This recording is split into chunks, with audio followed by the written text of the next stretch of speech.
Tonight, the federal government and some provinces, including Saskatchewan, are at odds over what to do about thousands of asylum seekers. Also, harvesting farmers are finding more than just crops in their field. We catch up with a team of researchers on the hunt for weeds with a plan to stop them in their tracks. Plus, an incredible honor for a centenarian in Regina who helped transform treatment and support for cystic fibrosis in Canada. This is CBC Saskatchewan News.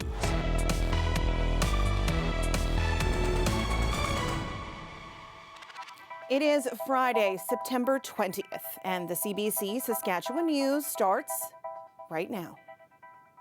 Good evening and thank you for watching. Ottawa says more asylum seekers have been landing in Ontario and Quebec than other regions of the country. And so far, the federal government has been talking with other provinces about taking some of that weight off. But provinces are pushing back, and Saskatchewan is one of them. Dean Patterson has more. The federal government wants to alleviate population pressures in Quebec and Ontario from the tens of thousands of asylum seekers there, but it's facing resistance. Last week, New Brunswick Premier Blaine Higgs said his province would not be able to cope with settling 4,600 proposed claimants. Alberta Premier Danielle Smith is also opposed to more asylum seekers. And now Saskatchewan is chiming in. If there's any conversation to have in this space, there has to be funding from the federal government, significant amounts of funding, at least in the realm of what they provided Quebec. Mo says there also needs to be a fulsome discussion about how they will be housed and how they could contribute to Saskatchewan's economy. At this point in time, there is not so much as been a phone picked up and a phone call made to Minister Harrison by the federal government. Mo says provinces cannot be forced to take in asylum seekers, alluding to a perspective shared by other premiers. The federal immigration minister says that's not what Ottawa is proposing, and he says he's unimpressed by inaccuracies some premiers are spouting. Mark Miller says he'd like the provinces to help asylum seekers, but consensually and with compensation. Ontario and Quebec are doing more than their fair share, and the other provinces need to step up. But there was no point in time where anyone said that the federal government was going to impose thousands of asylum seekers on unprepared provinces.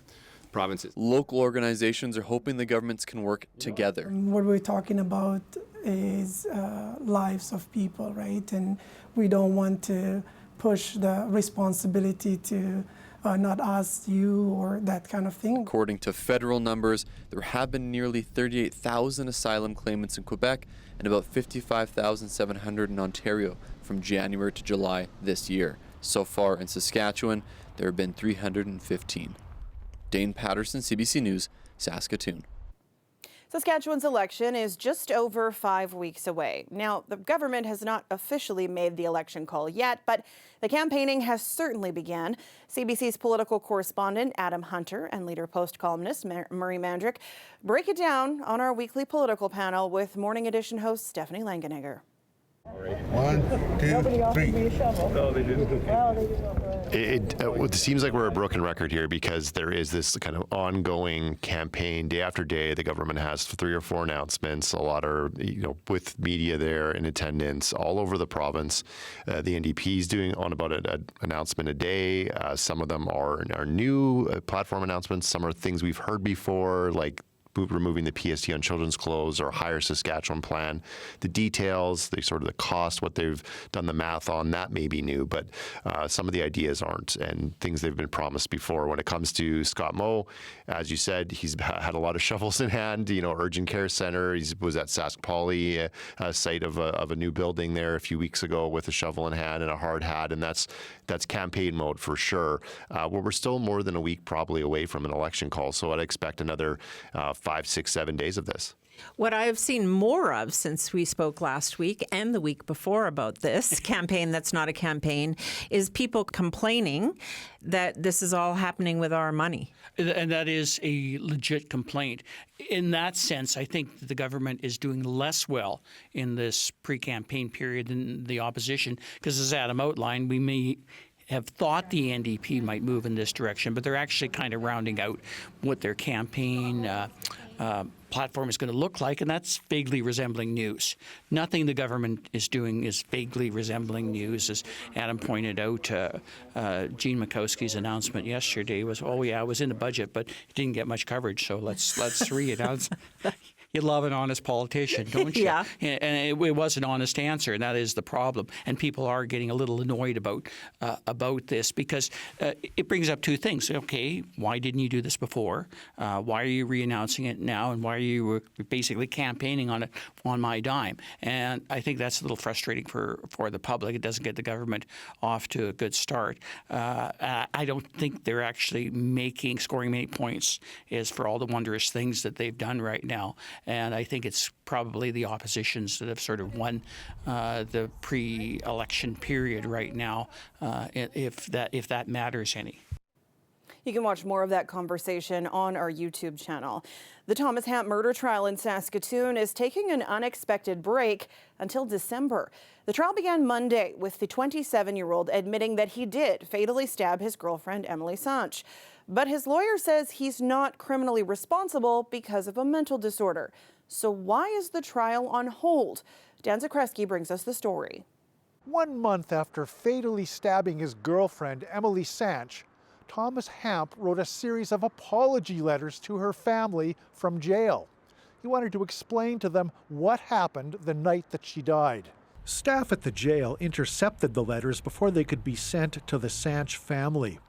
They were turned over to the police and then the prosecutor, but not Hamp's lawyer. I was unaware that they were seized and unaware that they were in existence. Hamp's lawyer is arguing that he is not criminally responsible for killing Emily because he had a mental disorder. He hired forensic psychiatrist Shabraham Laraspi to interview Hamp and offer an expert opinion. The catch is that the defense never saw these letters until last month.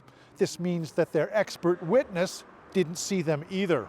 The report was not available at this time, and the defense wanted the expert to review some information that had come to light more recently. They've been filed now in the case, and they include the accused's own words about what occurred. When the forensic assessments take place, they often will ask the accused detailed questions. They don't just limit it to that, but the accused's own words would typically be quite relevant, and whether those are consistent with what was said during the interview or if they change the opinion, that's something that would need to be considered. Trial resumes in December.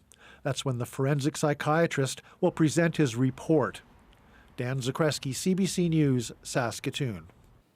Regina will once again have an overnight warming center this winter. The city has announced $400,000 in funding for Carmichael outreach.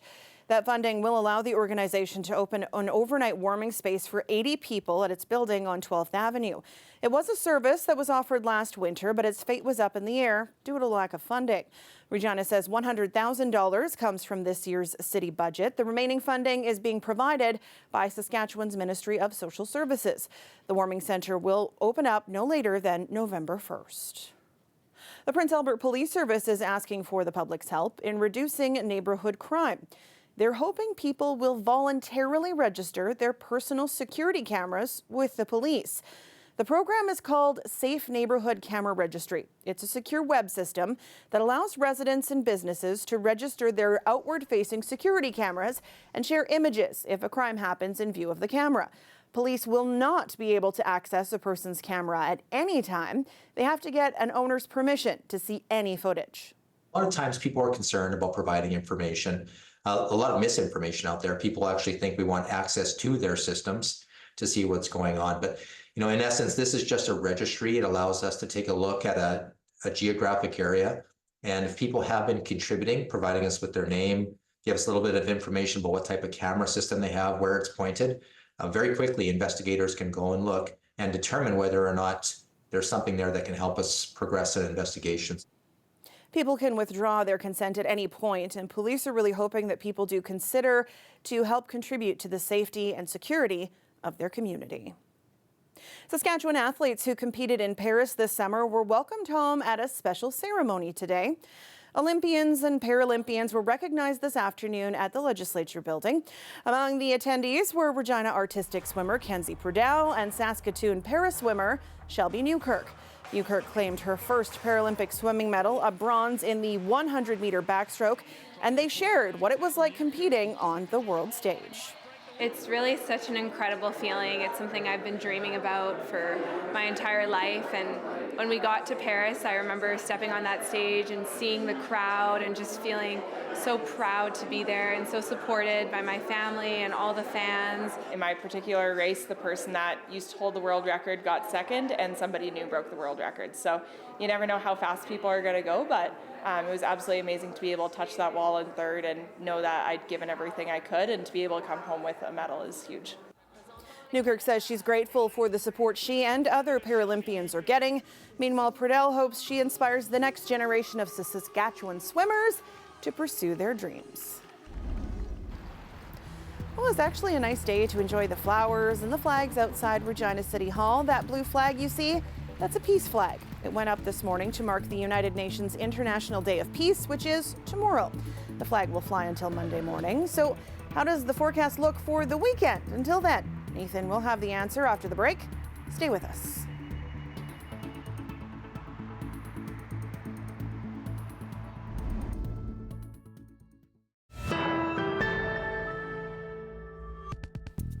Welcome back. Harvest is well underway, but some farmers are finding more than canola or wheat in their fields.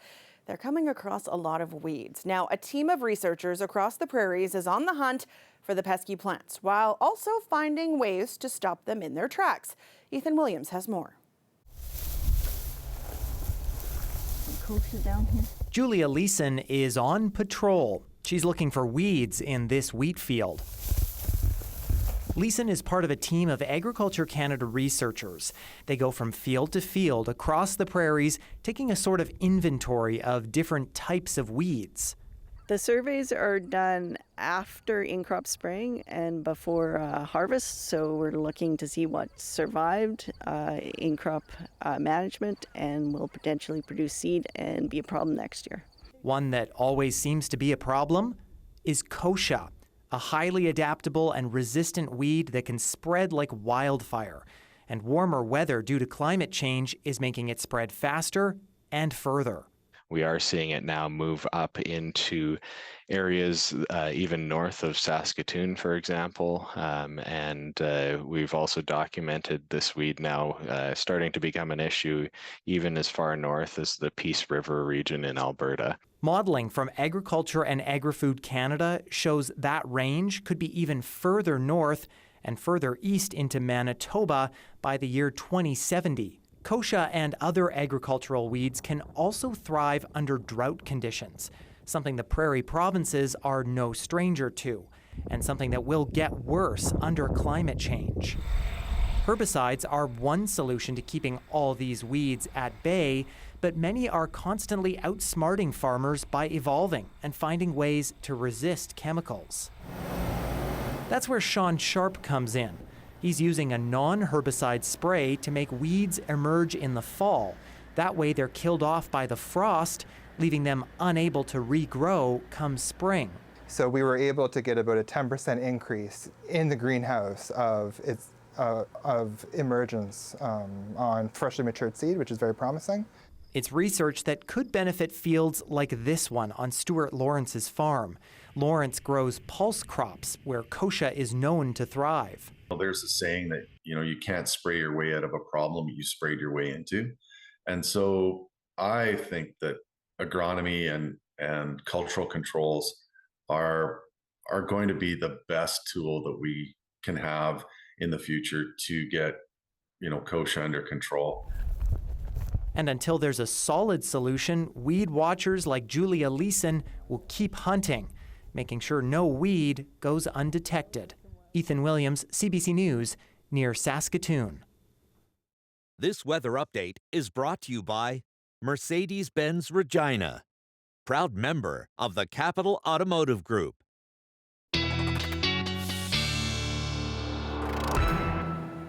And our weather specialist, Ethan Williams, joins us now, our new weed expert. Is it going to be nice this weekend for people who want to weed and or do yard work? Yeah, it looks like things are really going to dry out after the very wet week that we have had across the province. And of course, as we head into the weekend, that also means that it is the official start of fall, equal hours of daylight and darkness. And it also means that we are now halfway, if you can believe it, between the longest and shortest days of the year. And that also means that fall beginning on Sunday morning at about 6:45 in the morning. And that means, of course, we'll be well underway, even though it may not be feel liking fall with the warmer temperatures on their way.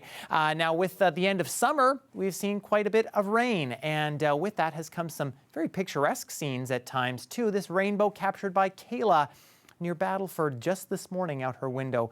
Thanks for sending that in, Kayla. And a few more showers and maybe some rainbows in southeastern Saskatchewan. We actually have a bit of severe weather at the moment. Severe thunderstorm warnings to end off our summer here, in effect for the RMs of Benson and Lampman. This storm now moving right over the Lampman area and moving off toward the east, toward just south of Carlisle. And into the Oxbow area as well. Nickel to ping pong ball sized hail possibly with that storm, along with some very strong winds and heavy rain. This is all kind of part of a still unsettled pattern that we're seeing through the day today, with cloud and showers through the province and a little bit of some showers, moderate to heavy at times, moving back into southwestern Saskatchewan, where we've seen heavier rain already earlier this week. And that is really dropping temperatures, not even over 10 degrees right now in Maple Creek, which is often our warm spot. And then in the very far southeast of the province, we're seeing temperatures some over 10 degrees warmer. Now, this unsettled pattern going to start to move out overnight as the showers cross the international border. Tomorrow, we're looking for clearing skies through south and central. And as we get into Sunday, though, we're watching another little weather maker that's going to start moving through the northern grain belt and into the Churchill region. A few showers possible there. That'll bring a little bit more cloud cover to much of the province. And then we'll repeat that scenario again on Monday, as it's more cloud than rain on Monday, I think, for many of us. It's not going to bring a whole lot of rain, though, over these next 24 to 36 hours. We're probably looking at another maybe 2 to 4 millimeters at most, and this is pretty much for all of the province. That's what we can expect. A little bit breezy, though, at times. Gusts 40 to 50 tomorrow in the southeast, and those will return again for southern Saskatchewan as we head into Sunday. But other than that, nothing picking up all that much.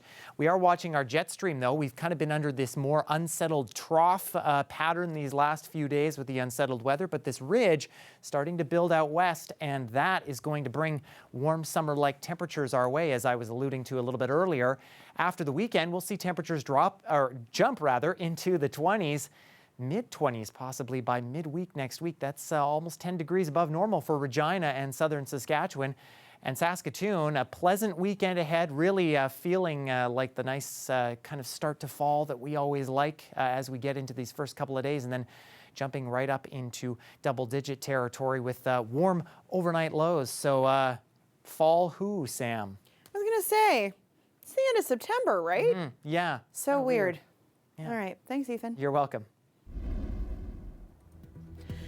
The owners of Saskatoon's iconic riverboat say 2025's season will be their last. Mike and Joan Steckhahn have owned and operated the Prairie Lily for 13 years, and they've announced it's time for someone else to take the helm. They're hopeful someone else will take over the business and keep the Prairie Lily cruising well into the future. We'll be back after the break.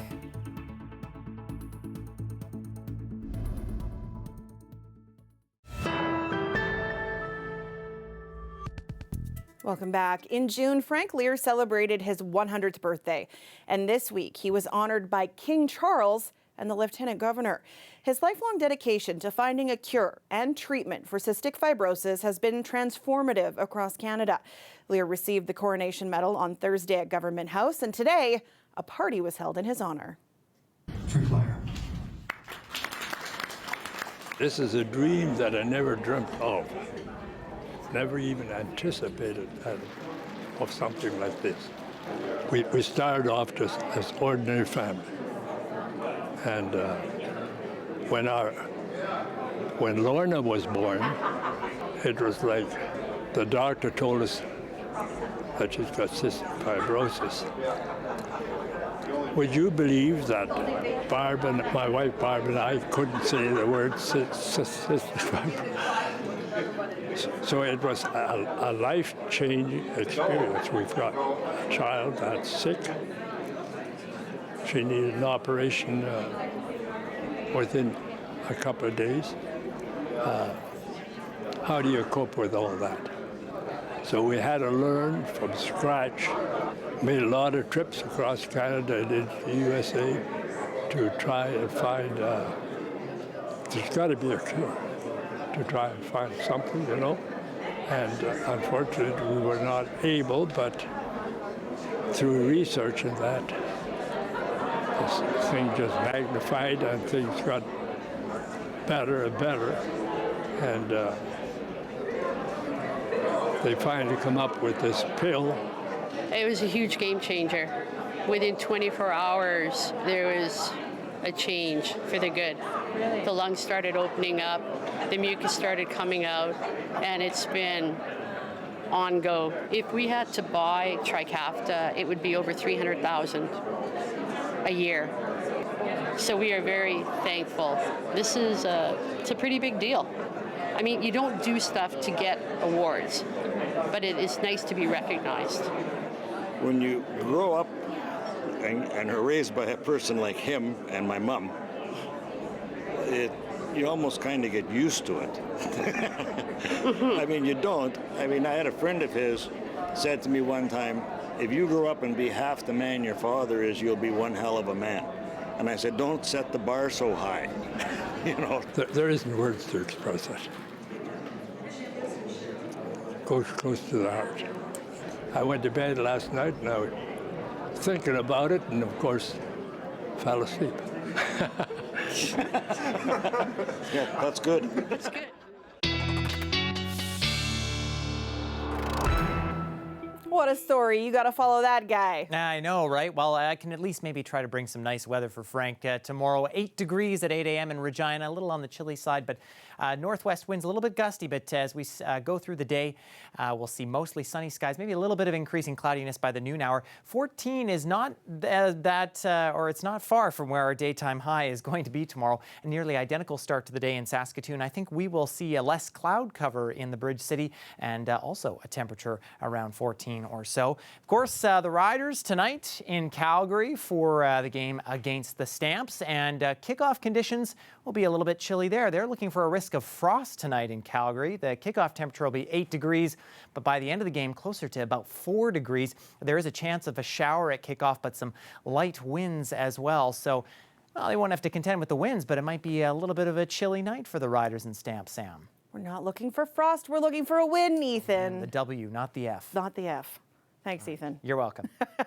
And that is it for us this week. For news anytime, you can head to cbc.ca/Sask or /Saskatoon. You can subscribe to our CBC Saskatchewan YouTube channel, or you can download the CBC News app on your phone or tablet. Thank you so much for watching this week. Have a lovely weekend.